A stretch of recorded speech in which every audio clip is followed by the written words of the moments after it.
What's up guys, NepentheZ here and welcome back to another episode of The Road to Glory. Today we are completing that Cavani SBC and I want to talk to you guys about making some potential huge changes to the account. We'll get to that a little bit more afterwards. I'm live right now. The way this is going to work, it's going to work mix. It's going to work backwards basically. This is the last team to complete the SBC and then I'm going to show you the teams and the packs of all the other 20 teams. So it might be all we get for this video is this SBC. I actually tracked all of the information. I wanted to see exactly how much it cost me, including like opportunity cost and such. I've got it broken down by team, but in total I spent 180,500 coins on buying players. 75,000 of that is for this team right here.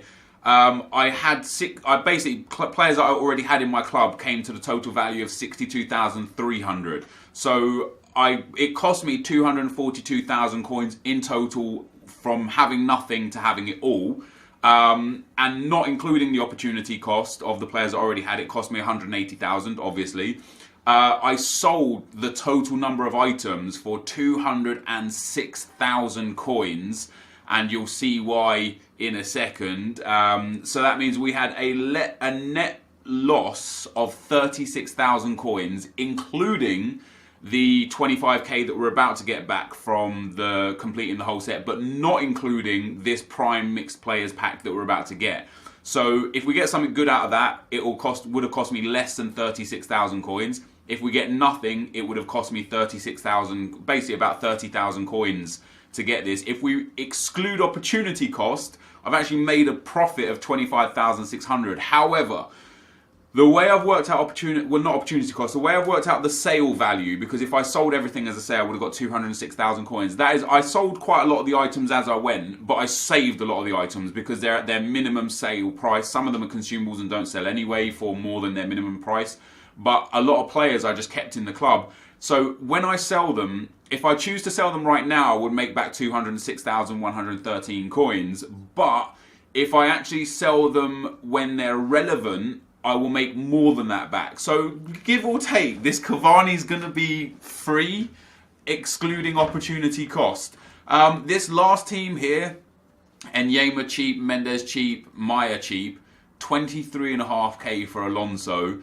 The gold, cheap, 22k for Araujo and 19.5k for Pepe, then 4 and 3k for the two bronze cards. It's absurd how expensive this team is. I actually sniped him at 19.5k for cheaper than what he's going for as well. He's going for like 23, 24k. You can see there nothing left. There you go, 23,000. So I actually got him 4,000 cheaper than what his average price is.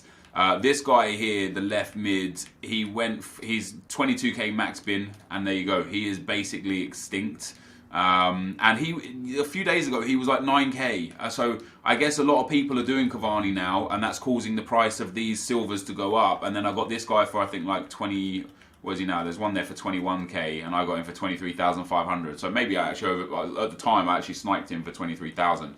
But that gets us the Lille squad complete. Not only do we get the Lille squad complete, we get ourselves the 92 rated Cavani. Now, if we take everything into consideration, opportunity cost and all, my net loss at this moment in time is 36,000 coins.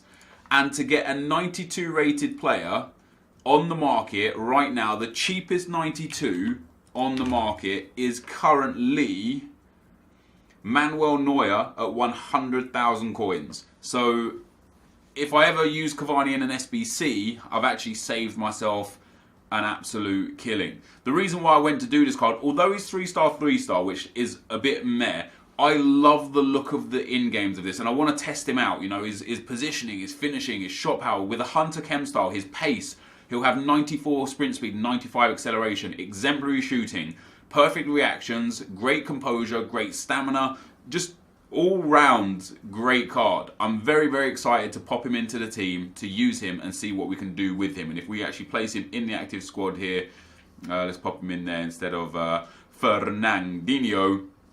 And who knows, I might hate him. And if I do hate him, then what we've got is a 92 rated card for like 36,000 coins. that we can use in an SBC at one stage or another. Now, what I did, the reason why I made so much back, this was my biggest pull out of the SBC. I pulled 88 Harry Kane from one of the, I think it was a small prime gold players pack, 3 rares, 3 commons, 6 golds. Harry Kane, I picked him up, he sold for 57,500. So lots of these guys sold. Some of these guys, I actually probably made about 10,000 coins just trading the cards as well. Like you see this guy here for 1,000. I would have bought him for like 300 or 400 just on a snipe and then sold him for 1,000. And I did that with quite a lot of the cards from this league. You'll see a fair few of them. This guy again, for example, I would have bought him for maybe like 500-600, sold him for 1,700. This guy, I remember buying him for like 1,200 coins. I think I bought him, I think he has a gold card.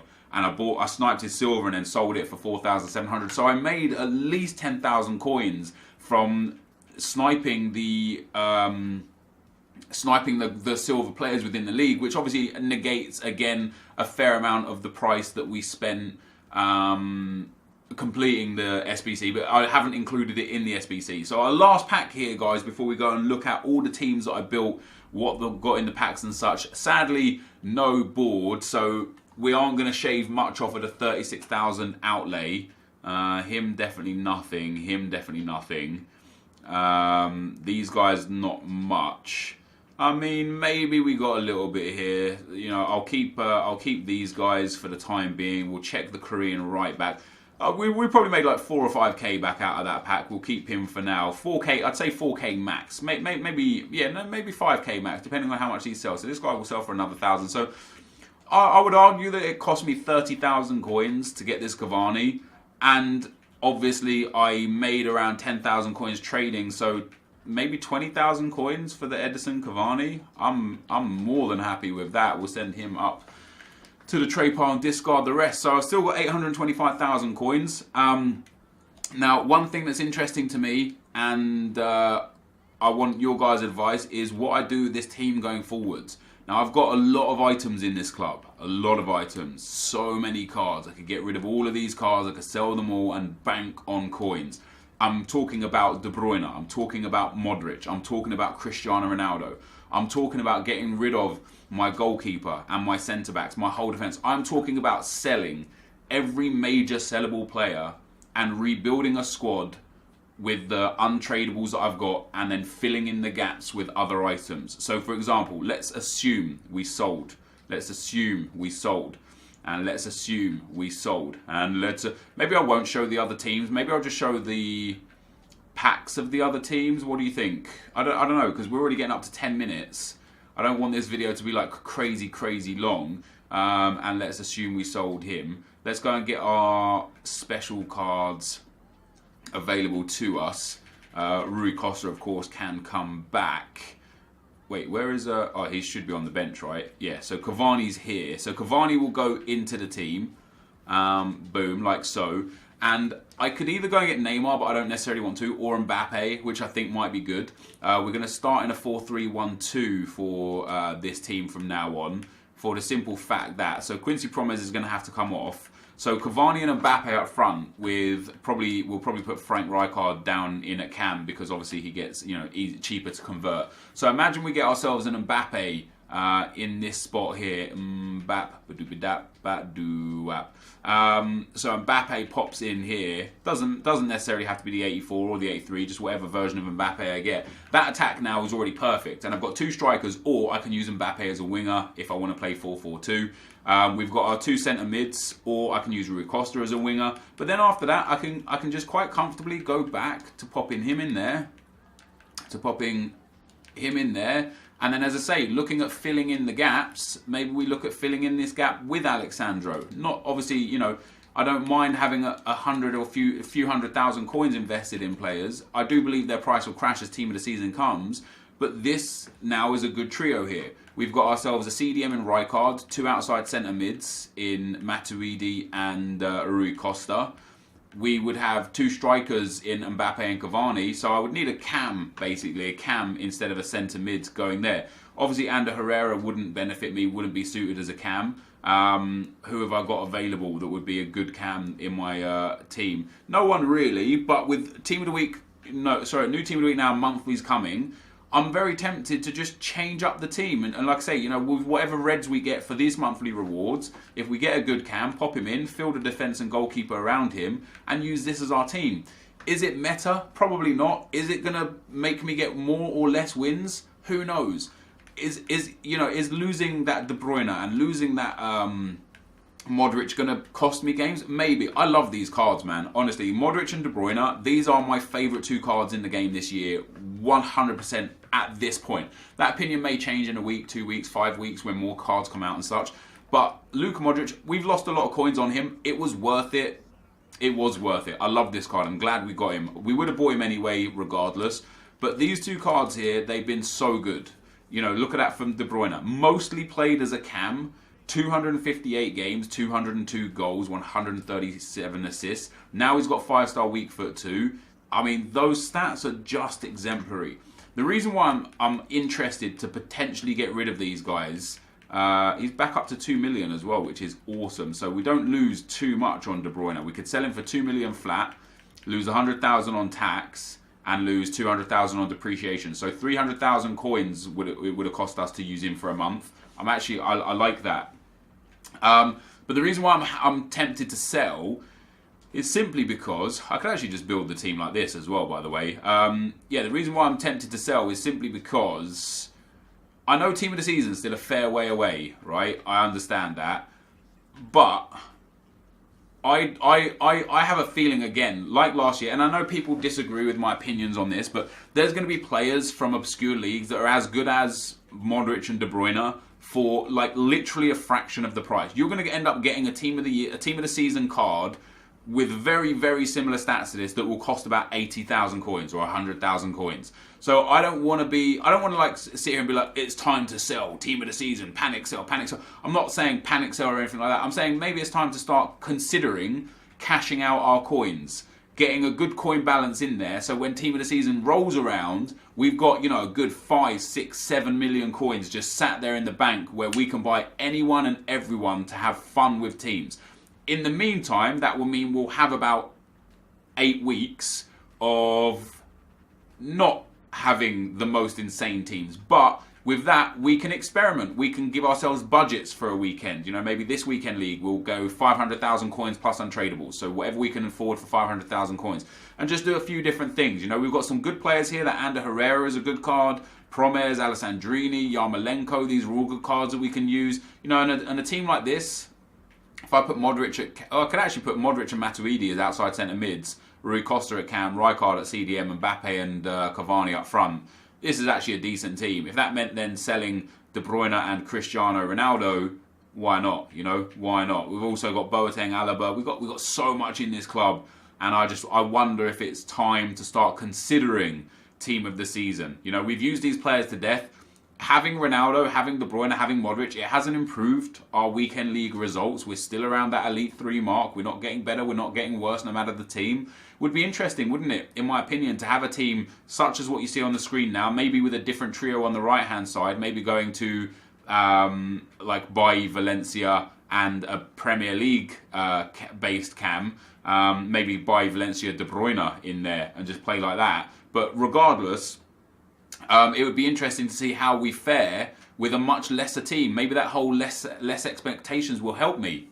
With a worse team, we don't expect to win as many games. So with the expectance of gold 1 or gold 2, maybe will propel us and help us play better. But anyway, I definitely want your guys' input on that. I'm not just going to go out there and start selling off all my big players or anything like that, because I love this. I love the players I've got. I love the team that I've got. But I am super, super pumped to play with this Edison Cavani. He looks great. But yeah, this is going to be the end of the live section. We're going to go into the post-com section now, guys. So I'll be right back. Alright guys, so what I'm going to do for the end of this video is I've got those 2 comments from the last 3 videos that I've wanted to get read and get talked about. So I'm going to read them, talk about them with no time constraints. Then I'm going to fit the pack opening and team building around the amount of time it takes me to read and respond to these 2 messages, and that will be the video for today. I hope that's good enough for you all. And then tomorrow is going to be monthly rewards. Yeah! Not really, I'm going to get screwed. The first comment is from Aussie FIFA HD. Always in streams as well. Obviously, is a big fan of the series. I appreciate that support. He says, "Hi Nep, I understand what you're implying by saying an ELO system would be more beneficial for the FIFA community and for champions. However, the issue with that is that people in higher ranks would find it extremely difficult to find opponents. I live in Australia and have contacts to particular pros in the rest of the world region. For myself and other hardcore FIFA players within this region, it can take up to 20 to 60 minutes to find an opponent. Therefore, if EA brought in an ELO system, it would become almost impossible to find someone." I hear you. I get what you're saying.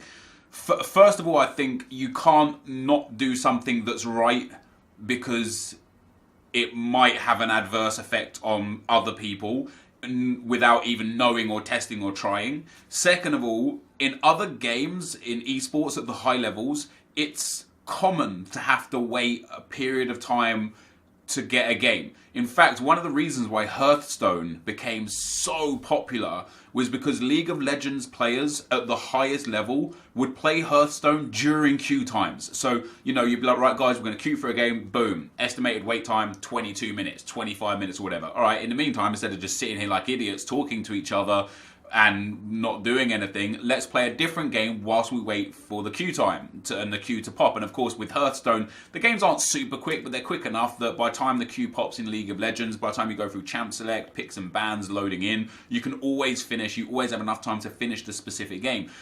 So queue times at the highest level are expected.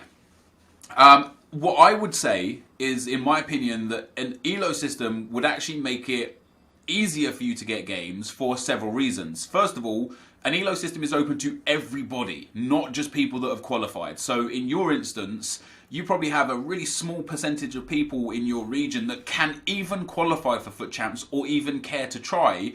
And so you're having to get matched up against those guys, which first of all makes it, as you say, longer to get games. But if you're a good player, it actually makes it easier to pick up wins, especially if you've got a good connection, because the caliber of player that you're being forced against isn't as good as you.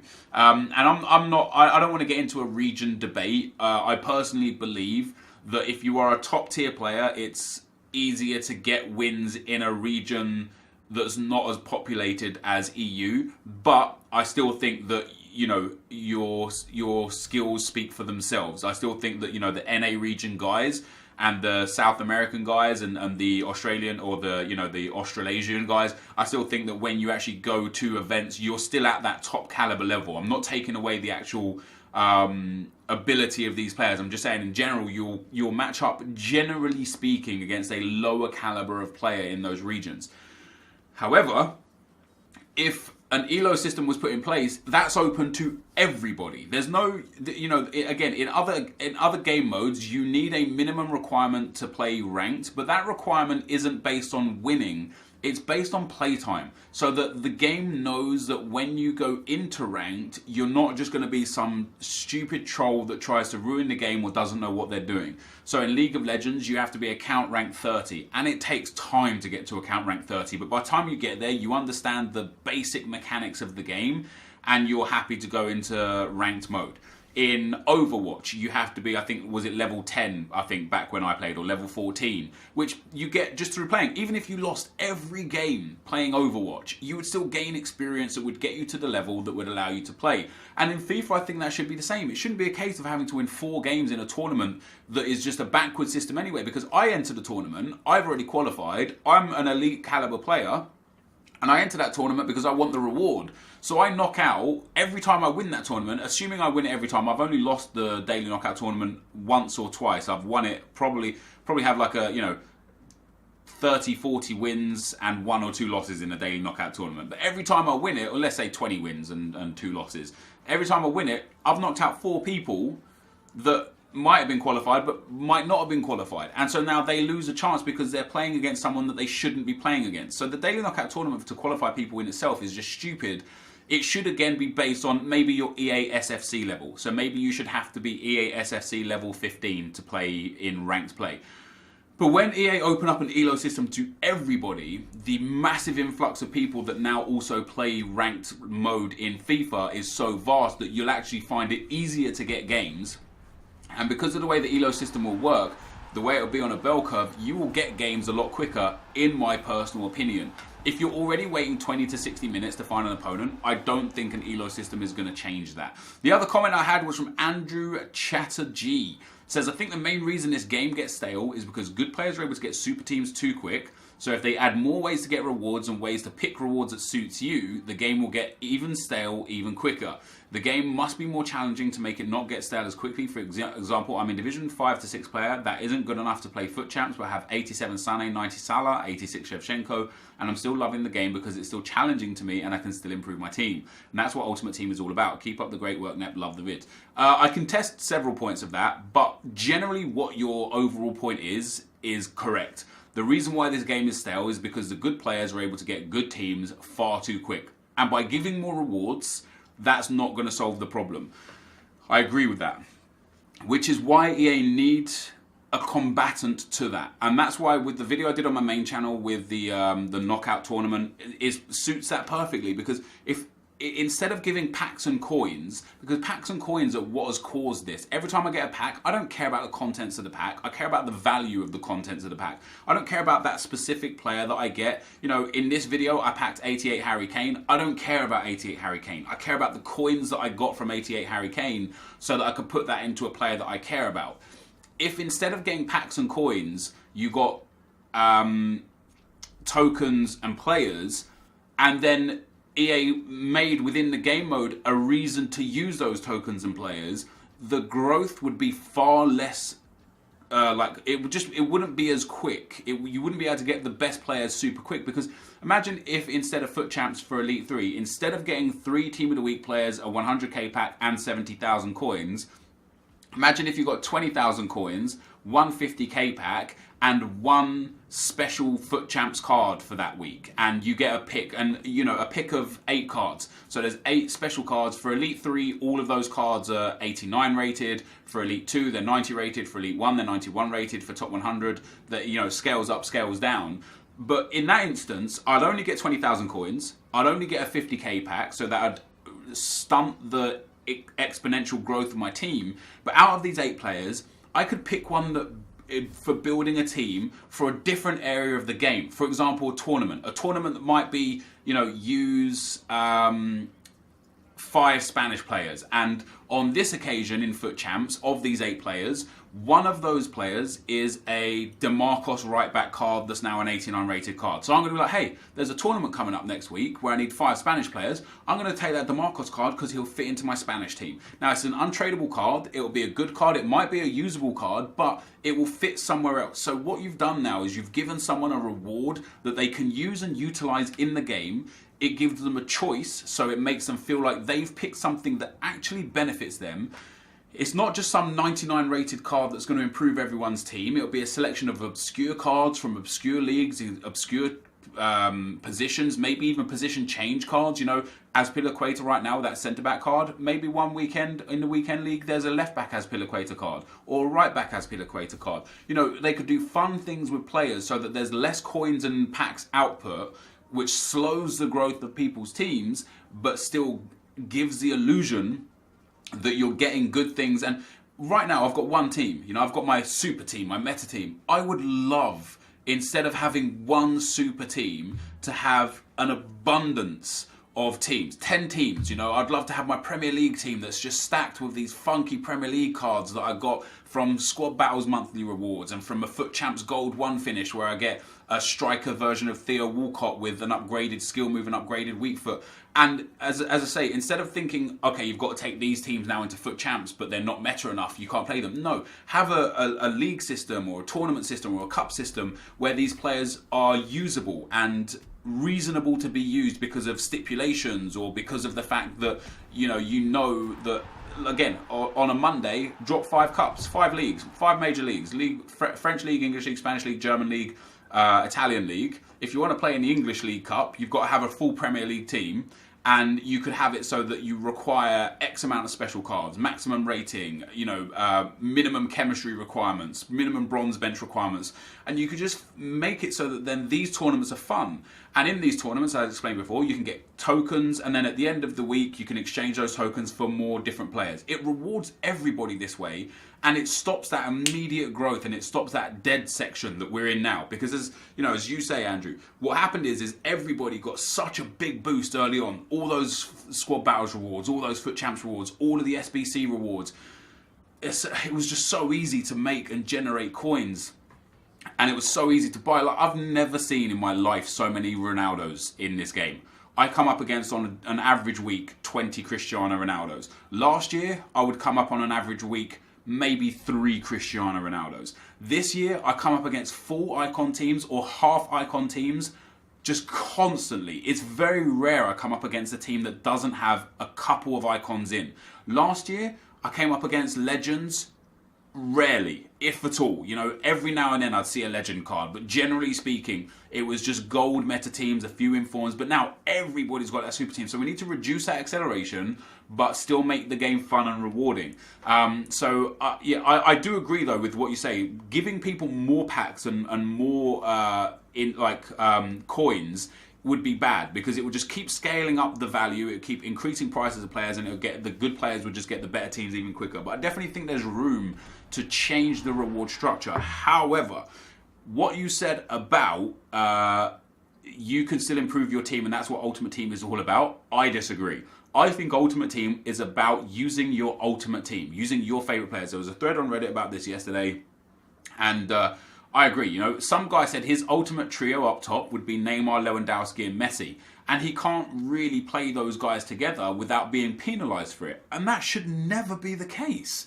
You shouldn't be punished for wanting to use your ultimate team, and that's exactly what EA do. They punish people for wanting to use the players that they enjoy, and so they're forced into using players that fit the meta and fit chemistry, and it's stupid. It's crazy to me that you can convert, for example, a Zlatan Ibrahimovic down to a CDM, play him at centre-back and get 7 chemistry, but you cannot play Lionel Messi as a cam on more than 4 chemistry. That is absurd to me. Absolutely absurd. Eden Hazard is a prime example. He's a left-wing base card, but most of his special cards are cam and striker this year, which shows he plays in the middle.